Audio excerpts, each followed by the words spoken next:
Sizler atap kelgen insanlardan baarı menen joluktum da.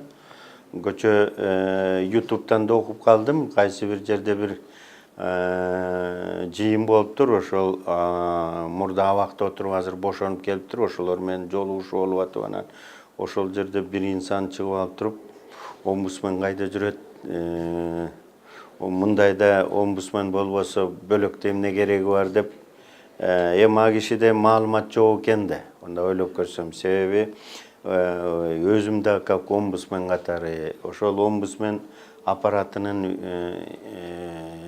кызматкерлеринин баары ушул мени менен биргелешип, жана жогору сиз атап кеткен саясатчы, мурда депутат, министр, жетекчилерин баары менен жолугуп чыктым да.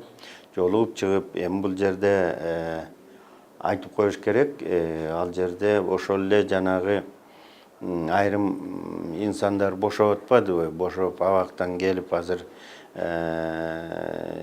соттун чечими негизинде алар дагы эркиндикке чыкпадыбы? Мына ошолордо дагы биз ошол сотторго да кайрылып, ошол чечим кабыл алып атканда бир топ мыйзам бузуулар болуптур. Ошону эске алып туруп, карап бергиле деген да кайрылуу болгон. Эми бирок мунун баарын биз жарыкка чыгарган эмеспиздин себеби да бар да. Бир чети жаман жагы да бар экен. Себеби жанагындай инсандар чыгылып эле күпүлдөй берет экен. Омбудсмен кайда, эмне иштебейт деп. Бирок биз анын баарын деле биз деле кызыктарбыз өзүбүзчө, мен деле. Бирок айрымдарга ошолор менен жолукканда, ушул сиз менен жолуктук, сиздин көйгөйлүү маселелериңерди уктук, биздин да суроолор болду, силер тараптан да суроолор болду. Ушул жөнүндө мындай массалык маалымат каражаттарга берсекпи дегенде айрымдары албетте ачык эле айтышты. Биз эми урматтуу омбудсмен кечирип коюңуз, биз бул жерде курортте салып жүргөн жокпуз. Биз абакта отурабыз. Анан баягы бизге тиешелүү маалыматтарды чын эле биз үчүн күйгөн инсандар эле бар экен.